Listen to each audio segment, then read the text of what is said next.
बिस्मिल्लाहिर्रहमानिर्रहीम, अस्सलाम वालेकुम। मैं हूं आपका होस्ट चौधरी इरफान ज़हीर और आपको स्पोर्ट्स क्लब में वेलकम कहता हूं।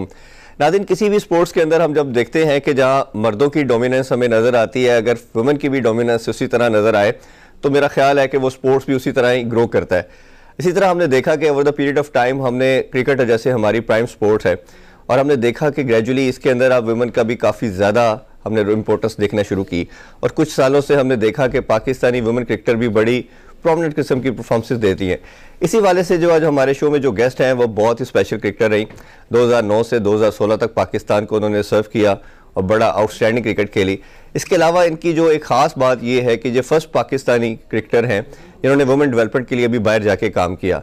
हमारे साथ शो में मौजूद है the one and only, none other than Sania Khan. अस्सलाम वालेकुम जी, कैसी हैं आप? ठीक ठाक हैं? अल्हम्दुलिल्लाह, बिल्कुल। Thank you so much for joining us जी। Thank you so much for inviting me. नहीं, इट्स वेरी ऑनर जी। अच्छा, पहले कुछ मैं बात आपके अर्ली डेज के और उस हवाले से करना चाह रहा हूँ, क्योंकि लड़कियों के हवाले से बात करना इसलिए बहुत ज़रूरी है कि हज़ारों लाखों लड़कियाँ आपको फॉलो करती हैं। तो अपना थोड़ा अर्ली डेज का बताइए। क्वेश्चन इसलिए ज़्यादा इंपॉर्टेंस रखता है कि हमारी सोसाइटी के अंदर, कल्चर के अंदर अभी भी मेल डोमिनेंस थोड़ी ज़्यादा है। तो क्या क्या प्रॉब्लम फेस की, किस तरह किस ने सपोर्ट किया और किस तरह आपको लगा कि मैं क्रिकेट के लिए आऊँगी और क्रिकेटर बनना है मैंने? ये तो वही बात है। आज अगर मैं बैठ के सोचूं तो मुझे वही दिन याद आते हैं कि मेरे बचपन के दिन कितने अच्छे थे दिन। और बाकी मैं ये कहूँगी कि जब भी आप अपनी कोई भी डायरेक्शन लाइफ के अंदर आप लेते हो तो ऑफ कोर्स आपको बहुत सारे चैलेंजेस सामने आते हैं, लेकिन यहाँ पे आपकी विल पावर का पता चलता है। अगर आपकी विल पावर अच्छी है तो आप फिर वो ग्रेजुअली हर जो ऑब्स्टिकल जो भी आ रहा है उसको आप स्टेप बाय स्टेप डाउन करते हो और यही आपको कामयाबी की तरफ लेके जाता है। बिल्कुल ठीक। मेरा ताल्लुक एक अगर मैं बताऊं एक बलोच फैमिली से था। अच्छा। और देखें, अब मैंने सिर्फ बलोच बोला तो आपने रुक गया।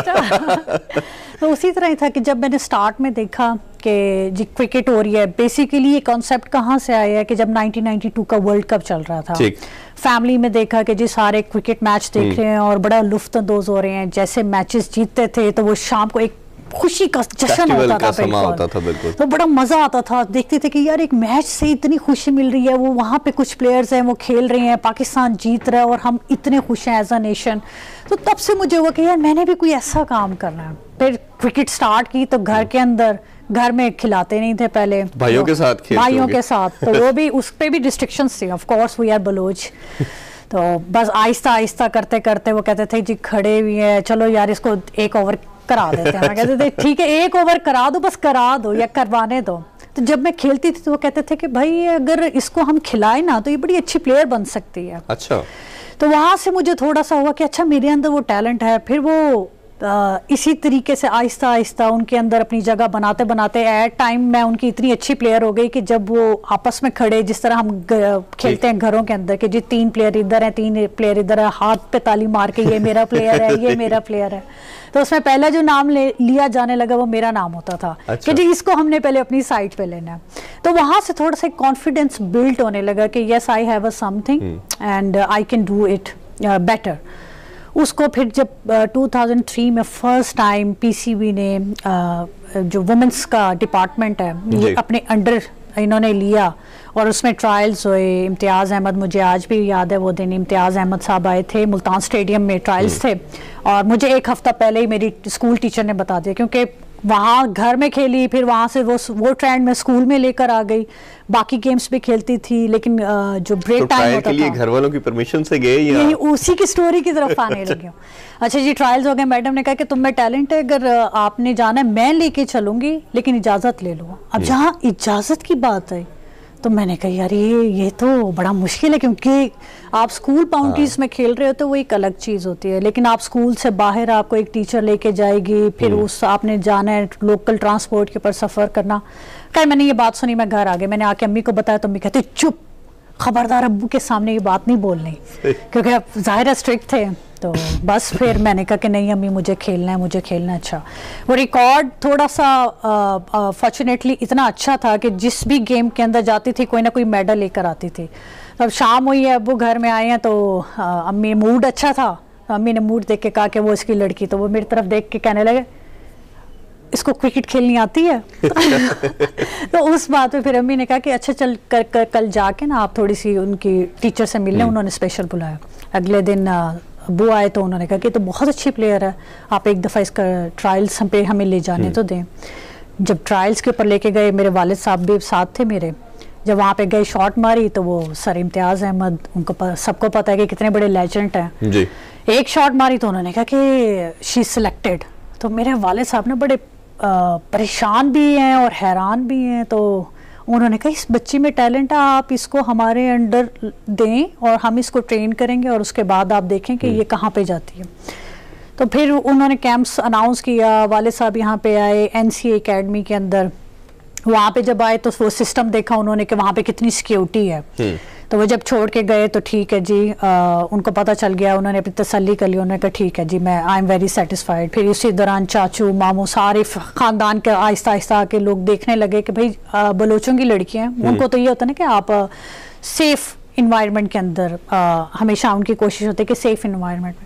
जब यहाँ पे आके उन्होंने देखा कि भाई इट्स टोटली सेफ और कितने अच्छे तरीके से PCB इनको लुक आफ्टर कर रहा है, तो आहिस्ता आहिस्ता फिर वो फैमिली के अंदर थोड़ी सी जो बातें हो रही थी पहले कि जी लड़की है उसको बाहर शहर से बाहर भेज दिया, तो वो ज़रा कट डाउन होने लग गई। और दूसरी अच्छी चीज़ ये कि दूसरी तरफ से मैंने मेहनत ज्यादा करनी स्टार्ट कर दी कि तो लाहौर फिर आपको ऑब्वियसली इसके लिए सिलेक्शन के बाद आना पड़ा होगा। Exactly.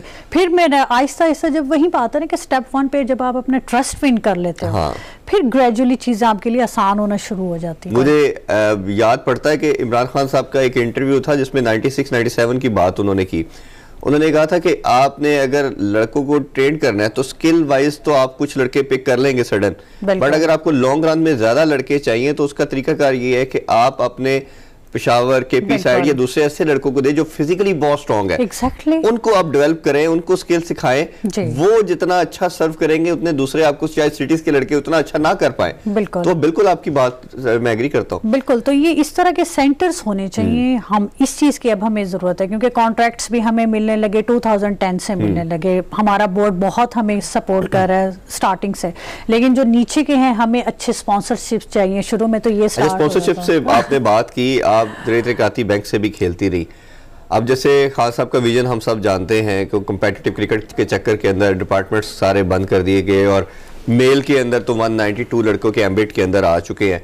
जरा विमेन का बताइए, वो भी मुझे जहाँ तक मेरी इंफॉर्मेशन है काफ़ी सफ़र कर रही है, तो अब क्या, क्योंकि जॉब सिक्योरिटी चाहे मेल है या विमेन है हर एक को चाहिए, कहीं ना कहीं जब तक वो टीम में है, चले सारे टीम में भी नहीं आ सकते ना, ये भी एक बड़ी एक कॉमन सेंस की बात है। और आपका जो भी लॉट है उसने समहाउ किसी न किसी ने तो उसको टेक केयर करना है। तो आप उस हवाले से बताइए कि क्या लड़कियां किस किस प्रॉब्लम में हैं और वो किस तरह मैनेज कर रही हैं।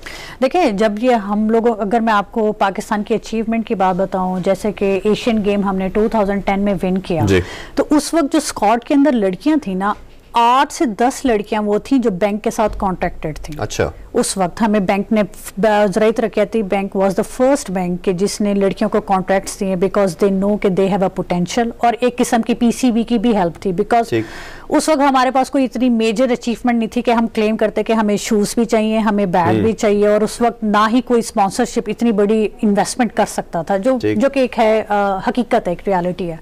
आप जब कुछ अचीव कर जाते हो फिर लोगों को आप पे ट्रस्ट आने लगता है। लेकिन बैंक ने उस टाइम किया, हम शूज खरीद सकते थे, अच्छा, हम खाना खा लेते थे आराम से, डाइट का आपको ख्याल रखना होता है, प्लस आपको जो साइकोलॉजिकल प्रेशर नहीं है फाइनेंशियल चीजों के लिहाज से कि आपको कुछ मसला हो जाएगा। देखिए, वरना हम मैं अपनी स्टोरी बता देती हूँ। 5 बहन भाई हैं, मेरे फादर इंजीनियर थे। अब वो, अगर मैं अपनी क्रिकेटिंग चीजों का खर्चा निकालूं, मैंने आना है रोज प्रैक्टिस पे जाना है, मुझे अच्छी डाइट भी चाहिए, मुझे बैट भी चाहिए, मुझे अपनी किट्स भी चाहिए, सॉक्स भी चाहिए, हेलमेट भी चाहिए, तो ये सारी चीजें ये पैसे से आती हैं। अब वो मैं उनके साथ अगर बैंक ना होता उस टाइम, तो आई डोंट थिंक सो कि मैं इतनी बड़ी अचीवमेंट्स लेके जा सकती थी, या पाकिस्तान की भी उस वक्त, क्योंकि कैंप लगता था साल में 1 दफा या 2 दफा। तो लेकिन जो पीछे हमें बैंक हर मंथली पे करता था, हम उस पे से हर रोज ट्रेनिंग पे जाते थे, हम हर रोज ट्रेनिंग से वापस आ रहे हैं, हमें पता है कि यार हमें सपोर्ट मिल रही है और हमारे अंदर टैलेंट है, हमें मेहनत करनी है। तो वो एक हमें पीछे से एक फीडबैक अच्छा आ रहा था कि yes we are behind you और आप आगे चलो। अगर हम ये देखते हैं 10 में, उसके बाद 12-14 के अंदर स्टेट बैंक आया। स्टेट बैंक जब आया, उन्होंने लड़कियां टीम बनाई, तो आपके पाकिस्तान के अंदर इतनी ज़्यादा लड़कियां हो गई कि उस वक्त आपकी प्लेइंग 11 आपकी जो बेस्ट 11, बेस्ट 14, 15 उसकी सिलेक्शन करना बहुत मुश्किल हो गया था, क्योंकि क्वालिटी ऑफ क्रिकेट इंप्रूव होने लग गए। तो आपकी इंप्रूवमेंट तो आती तब है जब वो स्टेट बैंक ने देखा।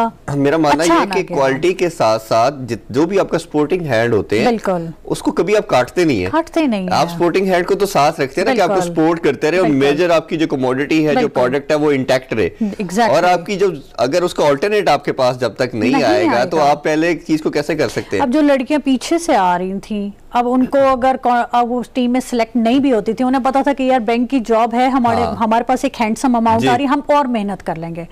लेकिन अब सर्कमस्टांसेस थोड़े से ऐसे हो गए कि अब वो ये सोचते हैं कि नो, हम नहीं कर सकते ये जॉब, क्योंकि बैंक और खेल एक बहुत ही डिफरेंट सिनेरियो। ठीक बात। आप सारा दिन आउटडोर रहते हो और उसी तरह आपको सारा दिन इंडोर रहना और आपको मैथमेटिक्स करनी है। तो हम तो शॉट्स मार लें, आप ग्राउंड में 10 घंटे खड़ा रखें, 12 घंटे, we are happy to do that.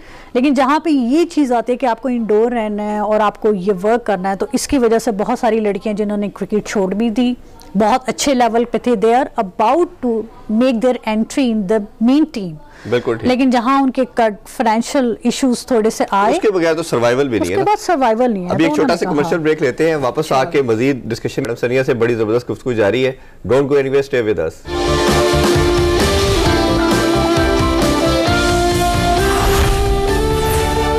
Welcome back in sports club. Madam सनिया से कुछ क्वेश्चन करते हैं जी। अच्छा मैम, कैप्टनसी का बहुत ज़्यादा इंपॉर्टेंस हमने देखा क्रिकेट के अंदर होती है, और आप वर्ल्ड कप में भी पाकिस्तान की तरफ से खेले तो काफ़ी कैप्टन्स के अंडर खेले। हमने देखा पहले रूज मुमताज़ थी, फिर सना मीर ने काफ़ी लंबा टाइम सर्व किया, अभी बिस्मा है।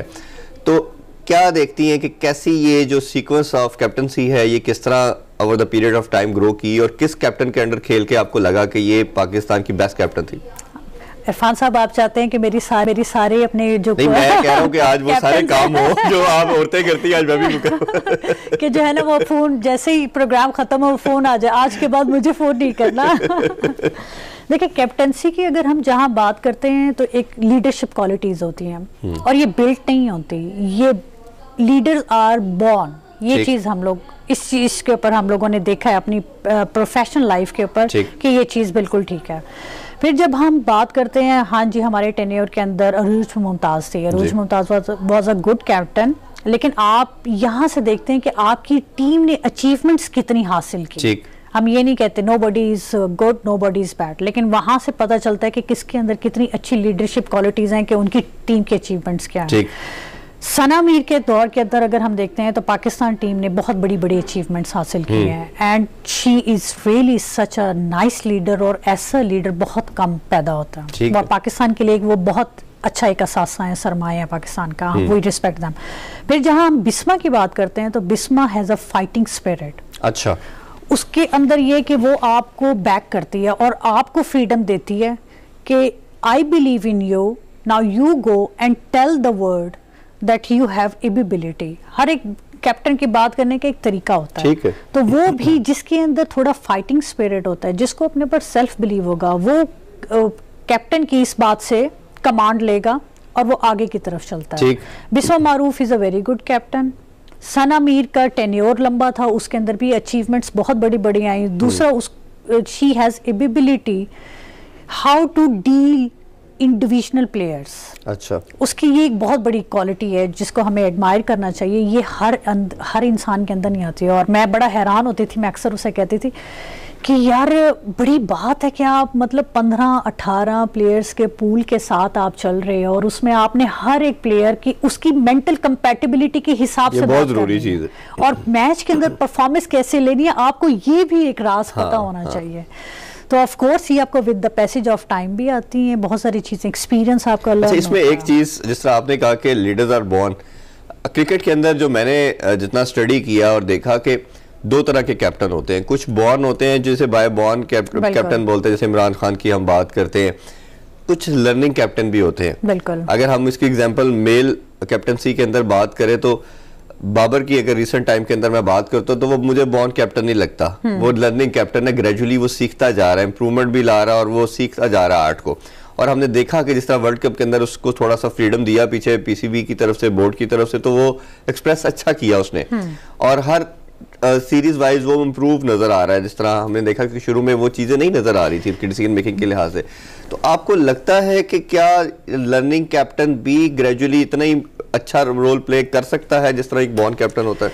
देखिए, मैं ये मेरी जो स्टांस है वो अभी भी यही है कि बॉर्न होते हैं, लीडरशिप क्वालिटीज होती हैं। बात ये होती है कि वो आपके सामने एक्सपोज कब होती हैं। अगर हम बाबर आजम को कैप्टनसी अगर उसको उसके ऊपर ये रिस्पॉन्सिबिलिटी ना डालते तो शायद उसको खुद भी अंदाजा ना होता, वो एज अ प्लेयर खेल रहा होता। तो ये with the passage of time आपका एक्सपोजर कितना होता है, लीडरशिप क्वालिटीज आप में भी है, मेरे में भी होंगी, लेकिन वो शायद इतनी अच्छी ना हो। 2-3 क्वालिटीज आपकी अच्छी हो जाएंगी, 2-3 क्वालिटीज मेरी अच्छी हो जाएगी। पर जब अगर हम मिल के काम करेंगे तो वो 2-3 आपकी, 2-3 मेरी मिलके 6 बन जाती हैं। समझ इसी तरह ही होता है कि कुछ अगर आप कह रहे हैं कि जिस तरह आपका स्टांस है कि लर्निंग कैप्टन्स होते हैं, लर्निंग कैप्टन क्योंकि कैप्टन अकेला तो नहीं होता, आप जब भी देखेंगे उसके पास एक टीम होती है। जी ऐसे ही उसके पास एक एक्सीलेंट ब्रेन्स होते हैं जिससे वो अपने आइडियाज शेयर करता है। तो वो जो क्वालिटीज होती है मिलके, और अगर उस टाइम के ऊपर आपके पास एक अच्छी कंपनी है, आपके पास एक इंटेलिजेंट स्मार्ट ब्रेन्स है, तो उससे आपकी क्वालिटीज और ज्यादा जल्दी ग्रूम होती हैं। उसी तरह अगर मैं बाबर आजम को हम बात करें, जैसे कि बाबर आजम पे कभी अगर हम उसको कैप्टनसी देते ही ना और उसके पास अगर इतने स्मार्ट उसके आसपास ब्रेन्स ना होते तो शायद वो इतना अच्छा कैप्टन ना होता, लेकिन एक्सपोजर दिया गया, उन चीजों को तेजी लर्न किया। सरफराज के साथ काफी टाइम उन्होंने काम किया। तो वो आप वही ना कि ऑब्जर्व करते हो तो सीखते हो।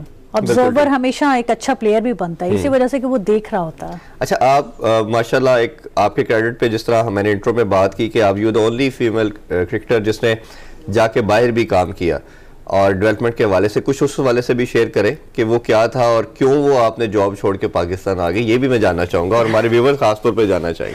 अच्छा, मैं एक्चुअली गई थी फैमिली को विजिट करने के लिए अमेरिका के पास एक छोटी सी स्टेट है ग्रैंड केमन आइलैंड। ठीक है।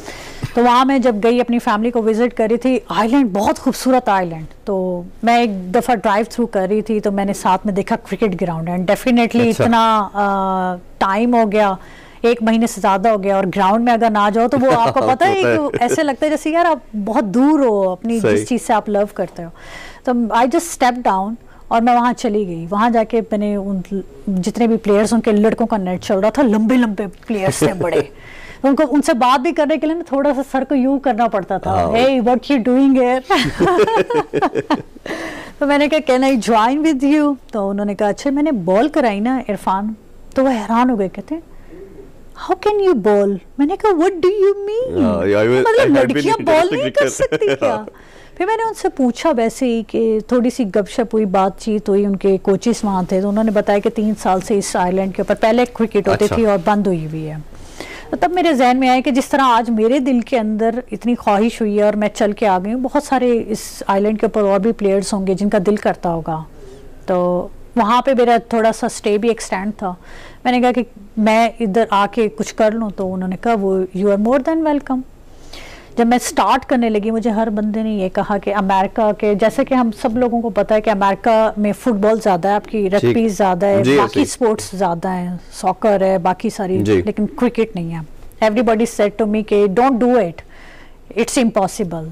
अब तो हमारे पाकिस्तानी बॉल लड़के जा रहे, बिल्कुल बिल्कुल उनको बुलाया जा रहा है इनविटेशन देके।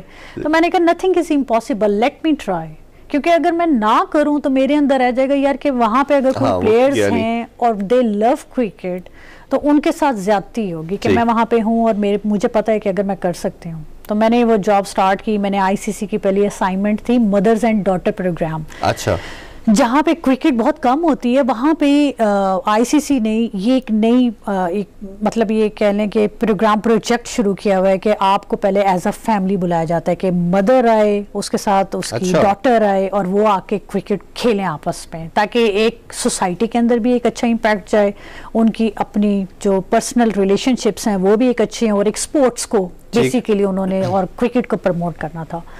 अल्हम्दुलिल्लाह जब वो पहला दिन स्टार्ट हुआ तो मेरी जो एसोसिएशन वाले थे जिनके साथ मैं काम करती हूँ, उन्होंने कहा अगर 3 फैमिलीज भी आती हैं ना वी आर हैप्पी। ठीक।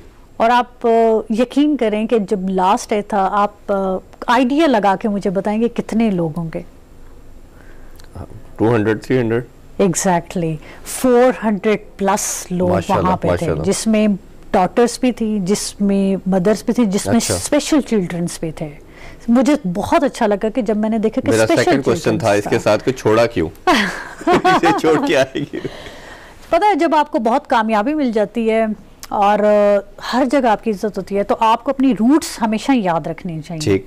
मुझे ये था कि यार मुझे अगर पाकिस्तान ने पीसीबी ने इतना अच्छा टैलेंट दिया या मुझे इतना ग्रूम किया कि मैं पूरी दुनिया के अंदर अगर इतनी अच्छी सक्सेसेस हासिल कर रही हूँ तो मेरा पहला फर्ज ये बनता है कि मैं पाकिस्तान जाऊं और पाकिस्तान क्रिकेट बोर्ड के साथ छोड़ के पाकिस्तान आ गई। फिर पीसीबी ने क्या किया आपके साथ? पीसीबी ने क्या आपको जॉब ऑफर की या आपके इस टैलेंट की कदर की फिर बाद में? अनफॉर्चुनेटली अभी तक कोई कांटेक्ट नहीं हुआ। मैंने अरूज मुमताज़ उस टाइम के ऊपर चेयरपर्सन भी थी, चीफ सेलेक्टर भी थी। मैंने हर चीज़ उनसे शेयर भी की और मैंने उनको बताया कि मैं बाहर की ये जॉब छोड़ कर इसलिए आई हूँ कि because I want to work for women's cricket. मेरे लिए ये प्रायोरिटी है, मेरा मुल्क प्रायोरिटी है और मैं इसको सर्व करना चाहती हूँ। लेकिन उनकी तरफ से कोई जवाब नहीं आया। काफ़ी कॉल्स भी की, ईमेल्स भी, अभी तक रिकॉर्ड्स मौजूद हैं। अनफॉर्चुनेटली नहीं हो सका। लेकिन अब जो तानिया मलिक आई हैं हमारी नई चेयरपर्सन, उनके साथ मैं गई भी हूँ, उनसे बात भी की है और मैं उससे पहले भी कहती कि हमें ऐसी चेयरपर्सन चाहिए जो कि पॉलिटिकल ना हो, जिनके पास अपनी अथॉरिटी पावर होनी चाहिए। उनको पता होना चाहिए और उन्हें पता हो कि टीम को किस डायरेक्शंस में लेके जाना है। फेवरेटिज्म नहीं होना चाहिए and she is the lady. आपको लगता है क्या अभी भी हमारी वुमेन ओबियसली मेल के अंदर तो बहुत ज्यादा लड़के और बहुत ज्यादा एक नेपोटिज्म का कल्चर डेवलप हो चुका है और हमेशा हर दौर के अंदर बात करें तो कहीं ना कहीं बात सुनने को मिलती है जी अगर 7 लड़के मैरिड पे हैं तो 4 नेपोटिज्म का शिकार हो जाते हैं, आ जाते हैं इस वजह से। तो आपको लगता है अभी भी स्टिल वुमेन क्रिकेट के अंदर भी नेपोटिज्म या फेवरेटिज्म अभी तक इन्फ्लुएंस उसका चल रहा है? अच्छा इरफान, मैं इस चीज़ पे यकीन नहीं रखती। मुझे ये लगता है कि जो आपकी सिलेक्शन कमेटी होती है ना उसमें आपके पास होंगे 4 सिलेक्टर्स। ठीक है। हम लोगों को एक कहते हैं ना, एक दूर की नज़र होती है, एक करीब की नज़र होती है। हम दूर की नज़र से ये देखते हैं कि यार हमारी नज़र में वो प्लेयर बेटर था, उसको सिलेक्ट करना चाहिए था। पर जब हम अपने आप को दूसरे एज ए सिलेक्टर की नज़र से देखें तो हमें लगता है कि यार उस टाइम पे सिलेक्टर्स को उसके ऊपर बिलीव होता है। वी डोंट नो कि वो किस नज़र से उसको देख रहे हैं या उनको टैलेंट नज़र आ रहा था, वो उसको उससे एक्सचेंज कर लेते हैं, जिसको बाहर हमारे यहाँ फिर लोग और मीडिया और हम लोग ये कहते हैं कि फेवरेटिज्म है। लेकिन हमें इस चीज़ पर ट्रस्ट करना चाहिए कि वो सिलेक्टर्स की चॉइस होती है, क्योंकि उनकी सिलेक्शन और उनकी मतलब डिस्कशन के बगैर तो आपकी टीम नहीं आ सकती ना, आपके उनके साइंस ज़रूरी होते हैं। हाँ, अब सिलेक्टर्स की नज़र या उनका क्राइटेरिया क्या है, आई थिंक कि ये एक चीज़ है जिसको हमें अकाउंटेबल बनाना चाहिए। अगर वो प्लेयर परफॉर्म नहीं कर रहा तो फिर इस चीज़ के ऊपर सवाल आता है कि आपने किस वजह से इस प्लेयर के अंदर या क्या पोटेंशियल देखा, उसके अंदर आपको क्या टैलेंट नजर आया कि आपने इस प्लेयर को तरजीह दी इस प्लेयर पे। चलिए इधर से मैं दोबारा से आपसे क्वेश्चन का आंसर लूंगा और आगे कौन कौन से दौरे होने वाले हैं वुमेन क्रिकेट के हवाले से और पीएसएल पे आपसे बात करेंगे। नाज़रीन बात सही है, मिलते हैं शॉर्ट कमर्शियल ब्रेक के बाद।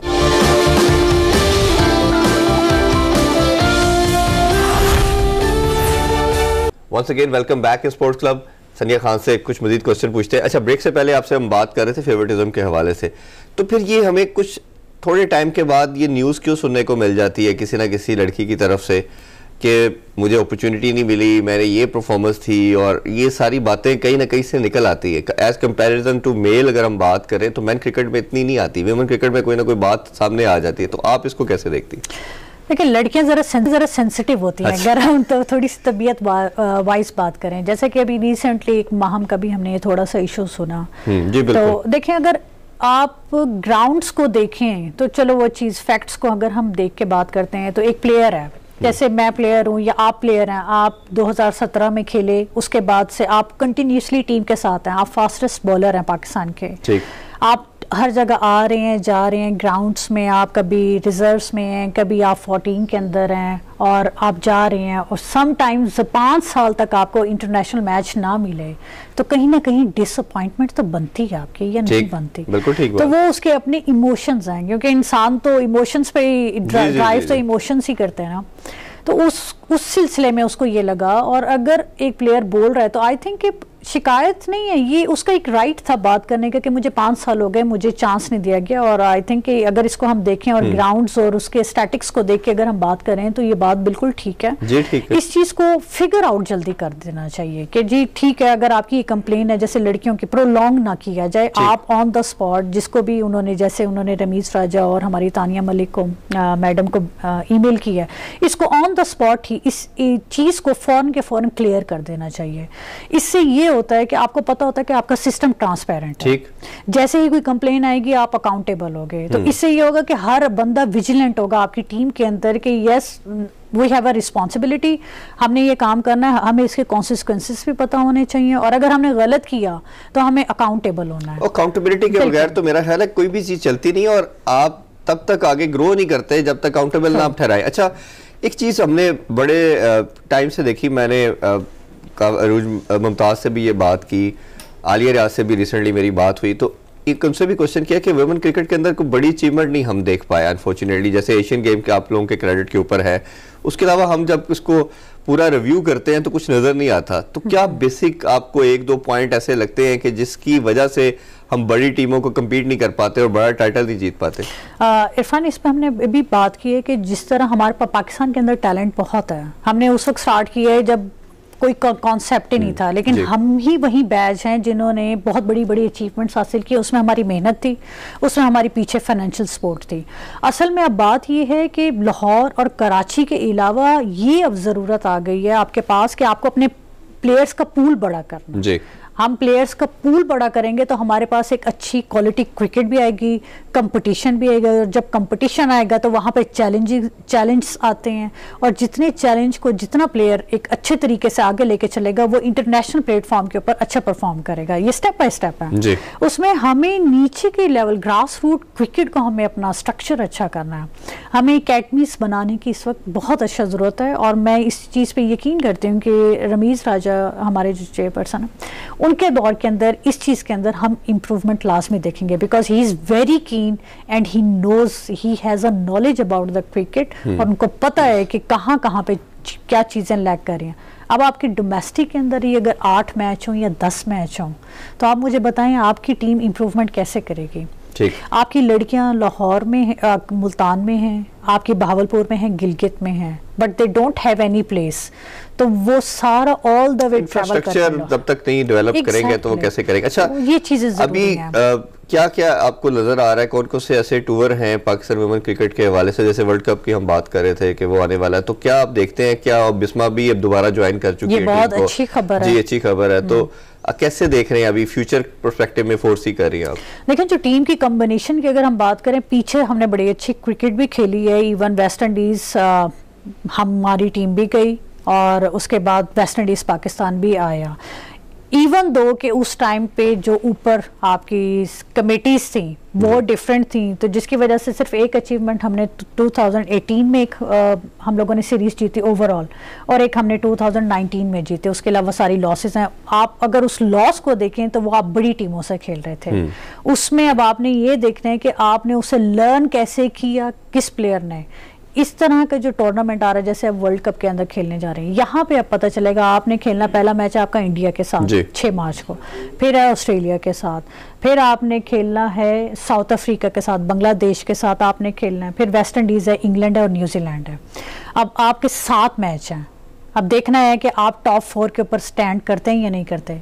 एक जो गैप था पीछे बिस्मा के जाने से, आई थिंक कि वो गैप अब हमें नजर आ रहा है कि वो कवर हो जाएगा, और पाकिस्तान टीम की बैटिंग जो है वो एक स्टेबिलिटी के अंदर, कंफर्ट जोन के अंदर मुझे नजर आ रही है। इवन दो कि अभी तक उन्होंने कोई मैच नहीं खेला, लेकिन एक प्लेयर्स का एक करेक्टर होता है, उसके पास, बिस्मा मारू के पास वो करेक्टर है कि जहां उसने गेम छोड़ी है, आज भी अगर वो आएगी तो वी होप, और हमें ये यकीन है, क्रेडिबिलिटी है उसकी कि वो वहीं से ही अपनी इनिंग को लेके आगे चलेगी। और अच्छा, वुमेन क्रिकेटर में मजीद थोड़ी बात करें तो 2 प्लेयर हमें अच्छी प्रोमिनेंट परफॉर्मेंस के अंदर नजर आते हैं। निदा डार की बात कर रहे थे, जिस तरह नंबर 1 ऑलराउंडर भी रही, या आलिया रियाज, बहुत कम नाम हमें परफॉर्मेंसेस के अंदर नजर आते हैं। तो क्या आपको लगता है रीजन कि कंसिस्टेंट परफॉर्मेंसेस नजर नहीं आती लड़कियों की तरफ से? देखिए, निदा डार की अगर हम बात करते हैं, शी इज एक्सपीरियंस प्लेयर। जैसे अगर हम PSL की बात कर रहे हैं तो उसमें हमें Shoaib Malik is the one के जिन्होंने सबसे ज्यादा मैचेस खेले हैं, और उसके बाद हफीज आते हैं कि 400 प्लस मैचेस खेले हैं शोएब मलिक ने, और ये अब ये बन गए डायमंड। इनको हमें बड़ा संभाल के रखना है, और इनकी कंटिन्यूसली परफॉर्मेंसेज हैं 10 से आज 22 में बैठे हैं, पिछले 12 साल के रिकॉर्ड है उनके, जिसकी वजह से उनका नाम आता है।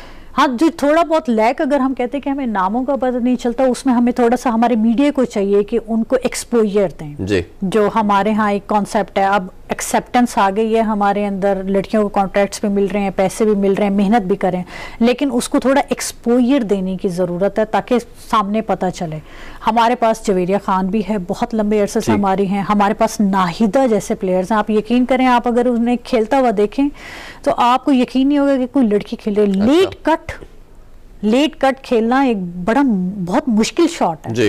वो लेट कट है, और जितनी भी मुश्किल हो वो बहुत सुकून से खड़े होकर बैटिंग करती है। आलिया रियाज मैच विनिंग है। उसी तरह हमारे पास आ जाती है अनम, वो भी बहुत अच्छी लेफ्ट आर्मर बॉलर है।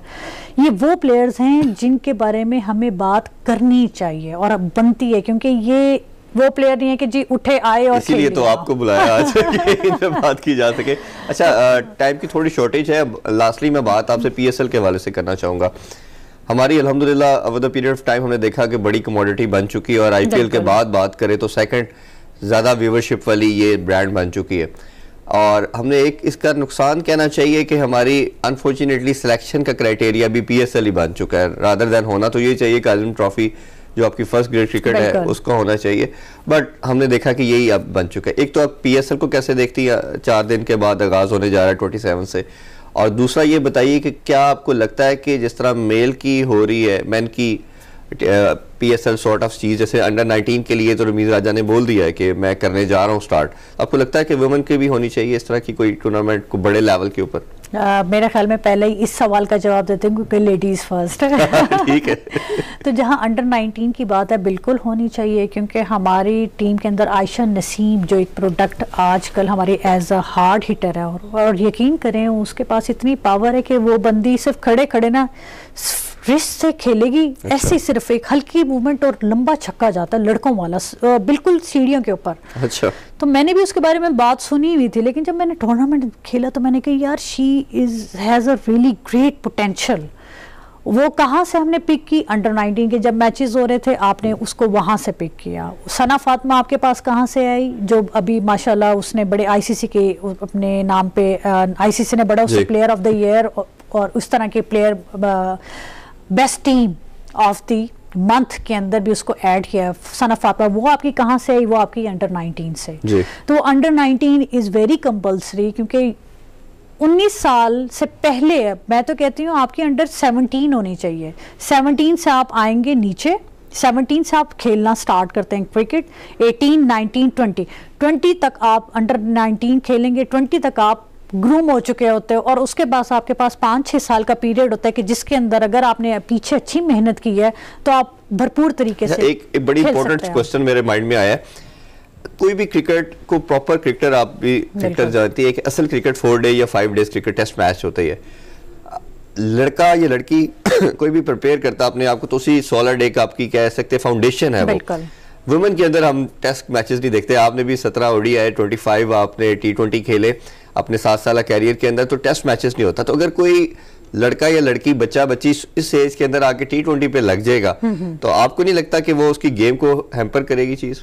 देखिए ये आपकी बात बिल्कुल ठीक है कि आपके, लेकिन आपने ये देखना है कि आप एशिया में जिस हिस्से में रह रहे हैं वहाँ पे आपका इन्वायरमेंट क्या है। हम genetically we are not stronger, तो हमने उसी तरीके से अपने आप को करना। 1 डे क्रिकेट इज गुड, आप 10 ओवर कराओ, इवन 10 ओवर आपके लिए अच्छे हैं, आप अच्छी फिटनेस करो, आपके पास पोटेंशियल है। पर मुझे ये भी नहीं समझ आती कि जो लोग कहते हैं ना कि T20 is a short format, अगर आप उसको जाके थोड़ा सा डिटेल में जाएं तो T20 के अंदर आपकी एफर्ट्स ज़्यादा लगती हैं, आपको क्विक चेंज करने पड़ते हैं, आपकी माइंड की ब्रेन की बड़ी तेज़ ऑब्जर्वेशंस होती हैं और आपको उनको अप्लाई करना होता है। फास्टर है, टायरिंग ज़्यादा है 1 डे से। 1 डे के अंदर आप सुकून में खड़े हुए 1 ओवर करा के आए, आप सुकून में खड़े हुए, आपको पता है एक ही जगह सेट करके आपने एक जगह बॉल करनी है। वहाँ पे आपको पता है, बैट्समैन को भी पता है कि जी 50 ओवर है, 300 बॉल हैं, सुकून से आप खड़े हो, आराम से खेलेंगे। T20 के अंदर over by over pressure built होता है, चाहे वो बॉलर हो चाहे वो बैट्समैन हो।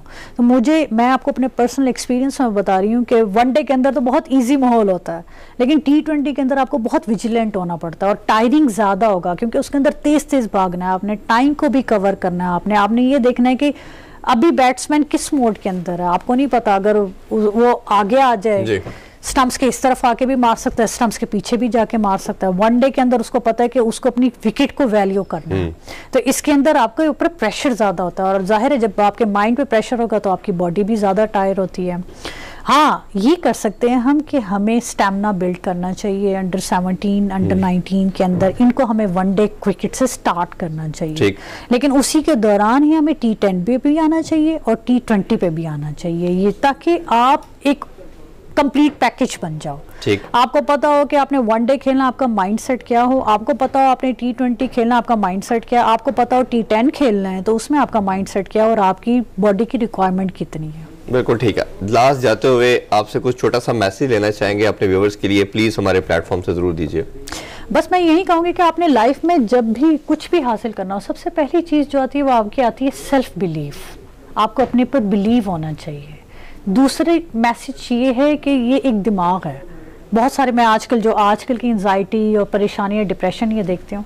अपने माइंड को आपने खुद चलाना है, ना कि ये माइंड आपको चलाए। और तीसरी चीज़ ये है कि हमेशा शुक्र अदा करें अल्लाह ताला का, क्योंकि जहाँ शुक्र आता है ना वहाँ आपके पास अल्लाह ताला ताकतें भी लाता है और आप पे और नेमतें करम भी। माशाल्लाह, बहुत जबरदस्त खूबसूरत मैसेज आपने दिया। Thank you so much for your time. नाज़रीन, आपने बहुत गुफ्तगू सुनी, होपफुली आपको आज का शो बहुत पसंद आया होगा। इंशाल्लाह आपसे मुलाकात होगी नेक्स्ट वीक। अपना बहुत सा ख्याल रखें। अल्लाह हाफिज। पाकिस्तान जिंदाबाद।